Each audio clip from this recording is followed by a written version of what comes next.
Marty with you? Yep. Oops. Count it, please.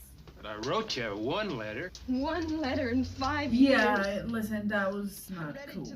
But I always loved you. I thought you knew that without me having to say it. I wish you wouldn't cry, Lori. Who's crying? You are. I'll bet she ain't the first squall you ever took. Why, you ornery no good son. Oh my goodness, Marty, you're an idiot.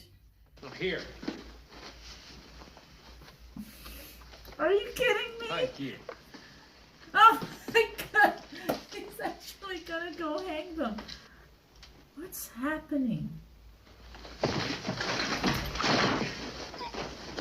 Oh, quit that, Marty! But fight fair. No biting or gouging. And no kicking either. What did I just see? Hey, wait a minute, Marty. Oh, somebody's fiddle. Hey, Seth. No choking. Mr. Edwards, make him stop! Why? You started it. It's such a good show. Oh, you got no! Oh, that's unfair. No, that's unfair. Fair. Come on, Charlie. Come on, Charlie. That's it, Charlie. Now, come on. I want you boys to shake hands and make friends. Why? We'll proceed with the wedding. Oh, where's my Bible? Ain't gonna be no wedding. What? Missing gold piece that was known to have been on him just prior to his demise. Whoops.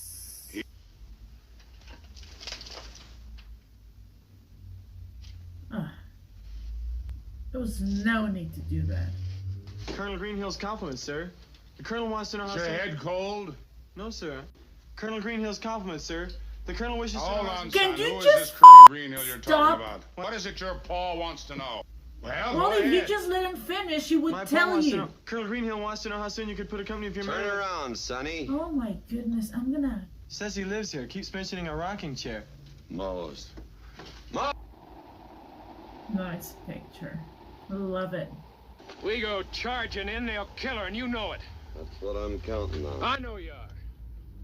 Well, it ain't gonna be that way. You remember that scalp strung on Scar's lance? It was your mother's. It's your funeral. She's gonna go risk it. He ain't gonna get another chance like this. Of course he's gone. Wow, what an amazing shot. Oh, there he is, Mr. Scar.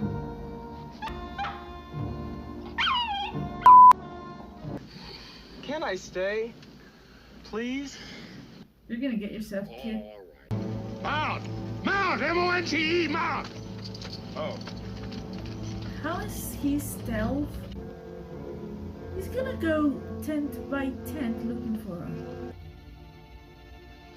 Oh, he found her quickly. Debbie. Oh, Debbie. Don't say anything, Debbie. Nobody woke up. Ah, shit. Ah,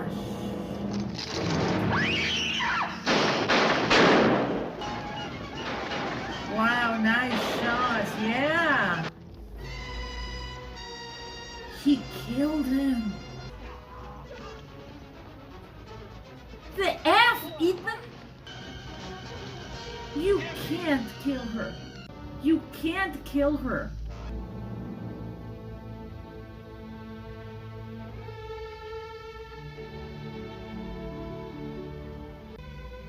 Let's go home, Debbie.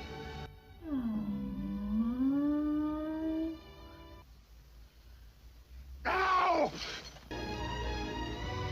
Oh, he's got his rocking chair. Selfless hero. Okay, so I kind of lost my last video, which was just a recap of what I've seen, and for some reason that format didn't work on my phone, even though I recorded it with my phone. Whatever it happened, I just couldn't retrieve that video. But in the end, I decided to just edit my video first and being able to rewatch certain parts of the movie and kind of comment on those things. Because sometimes when I just finish the episode or the movie and I just kind of talk of what I can remember in that moment, and then I just kind of get tired and I don't want to continue speaking. When I'm editing the video, I'm like, oh man, I totally forgot about that. So hopefully this time it won't be the case. So let's speak about the main thing, the movie. Or like Elijah Wood's impression of Jack Nicholson once said, "What happened?" This movie is about this one soldier called Ethan Edwards. He travels back to his brother's house in Texas after the Civil War ended. Shortly after his return, his brother, his sister-in-law, and his nephew are murdered by a group of Comanches that were on a murder spree, and his two youngest nieces are captured. Now, his brother had an adoptive son, Marty, who, along with Edwards, travel all the western area of the United States trying to find the two girls, which in the end, it only has to be one girl because we know that the other died during her journey. During their search, 5 years pass. We meet a lot of characters. We meet, Marty's girlfriend, and then his wife, and then we meet the first girlfriend's fiance and her family. So there are so many characters, but we don't really get lost in who's who or what is this guy doing here or stuff like that. This story was very well taken. It was one of these really big productions, I suppose they use like this grand format cameras in order to capture the vast landscape of those areas in the United States. This movie was made in 1956 and is representing a period in 1868. So they're representing a story that supposedly happened 90 years before. Equivalent of this will be like a remake of The Sting, a story set in the 30s. Please do not make a remake of The Sting. So the characters. Obviously here the main character is Ethan Edwards, which is portrayed by John Wayne, the expert in cowboying. And I mean, look at him. Everything he does shouts his genre. He is the one who was supposed to be doing this. He was born to do that, And if you're good in one thing, you tend to do it over and over because you know how good you are in it. And if somebody else tries to do the same, it looks fake. It's like this guy, for example.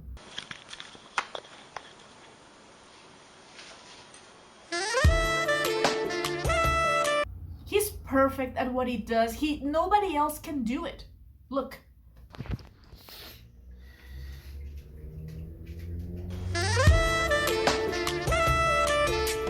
You see, it's just impossible. The way that he kind of dragged his speech was also unique. The way that he moved. He always had this persona that was like the leader, the loner. And here, this is like the peak in the creation of characters. I have understood that there are many other characters that are worth watching. I am really compiling a list of John Wayne movies that I will be watching to catch up. But so far, this as my first movie, I loved it. But that I had watched this movie, I had chosen this as an option for a movie because of Jeffrey Hunter, who plays Marty. Now, Marty starts as a very young man. He is still impetuous, he is still ignorant in many things, but he's very brave, and he has a very strong bond with his adoptive family. So, of course, he's not just gonna let some random Comanche group take his sisters. He has to go and get them back. He starts as a very young man, and his kind of ignorance is more like an educative level. And as he travels along with Ethan, we see this amazing change, kind of like from a teenager to a young man. At the end of the movie, we see a more certain, more level-headed man making his own choices and making the choices for the right reasons, not just for vengeance. But in the end, he does get vengeance. The relationship between Marty and Ethan is very complex because even though they are not kin, they are tied together because of something that is very strong, this bond they both have with their families. Ethan, on the other hand, is a character that is kind of difficult, very complex. It's not easy to like him because he's incredibly racist. He doesn't have any patience for anyone. He can be rude at some times, and he's absolutely non-apologetic at all. But how intelligent he is, how an expert he is on tracking and fighting, and all of those things make you really admire the man.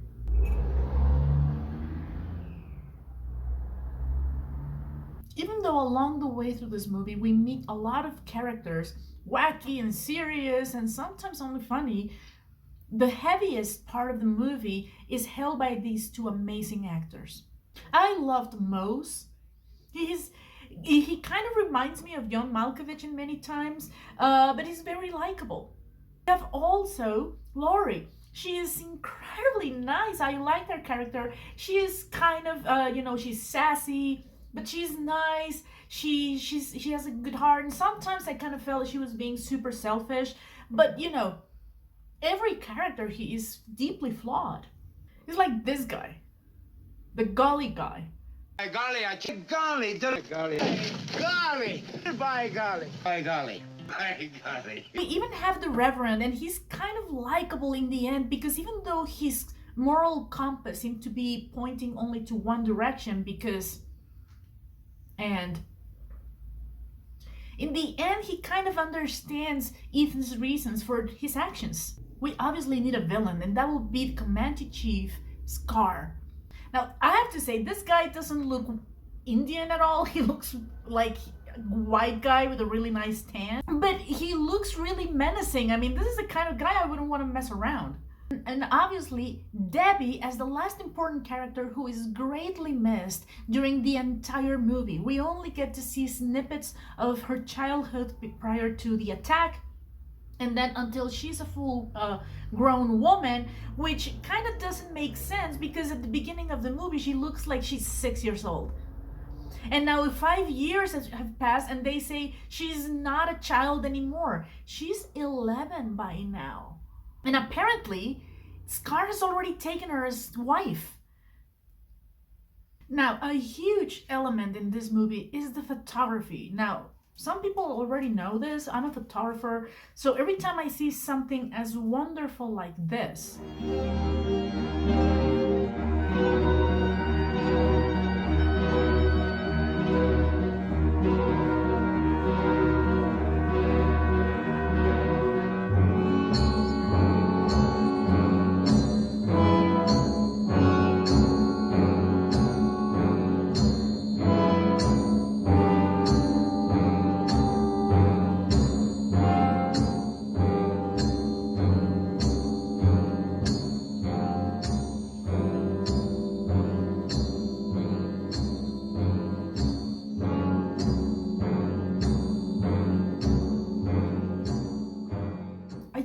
stop drooling, The movie takes us also through this emotional journey in which we want the girls to be alive, and then our heart is partially broken when we find out that Lucy is dead. So all of our hopes now rely on little Debbie. But then we have to also deal with Ethan's racism, the fact that he loves to kill Indians, that he's gonna get pissed if you don't let him kill an Indian.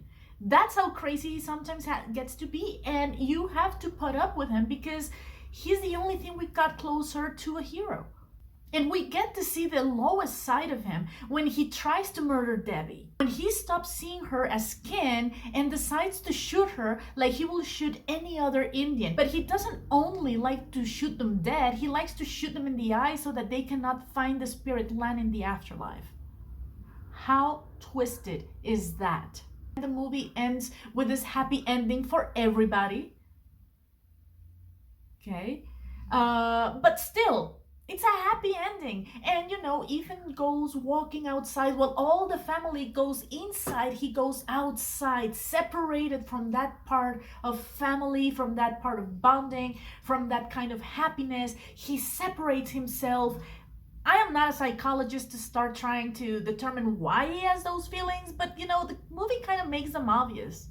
Now, I'm gonna have to go and research how old was Jeffrey Hunter when he made this movie, because I understand this was from 1956, and Star Trek's pilot was in 1965, so it's only 9 years between these two.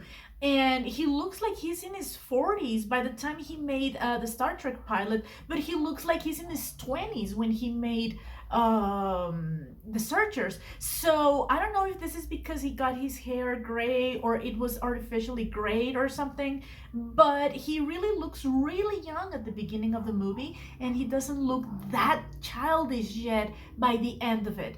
But the change between them is amazing, and I have to say he's a great actor.